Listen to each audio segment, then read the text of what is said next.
मु नितेश जेना भद्रक धामरा रु आसीथिबा जन छात्र जेतेबेले आमे 30 दिन HMB डाइविंग ट्रेनिंग नवा छती आसीलु। प्रथम जमी आम स्कूल को गले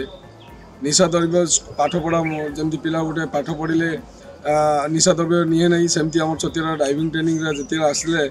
आमर ये निशा द्रव्य किसी ना। तापर आम जमी गोटे हॉस्टल रही जमी पाठ पढ़ा सेमती एटी भी सेमती हॉस्टल रही ट्रेनिंग नवा। प्रथम आमर गाड़ी विषय प्रैक्टिकल एवं थियोरी सार मैंने बहुत सुंदर भाव में बुझाऊँ ट्रेनिंग दौरान आठी सार मानकर जो व्यवहार बहुत सुंदर निज सान पुओ बा भाई बोली भाविकी जो स्नेह आदर आमको 30 दिन ट्रेनिंग दौरान से तो मुझे बहुत कृतज्ञता ज्ञापन करुँपर आहरी रोचे कौन जिते बड़े आम 30 दिन ये रहीकि आमर जो निशा द्रव्य ताकू बंद कलापर आम साइड इफेक्ट बा देह को बहुत सुंदर लगुच मु भावुँ सर एमती कले बोधे आम परवर्ती पीढ़ी आसिले यार आहरी डेभलपमेंट कर।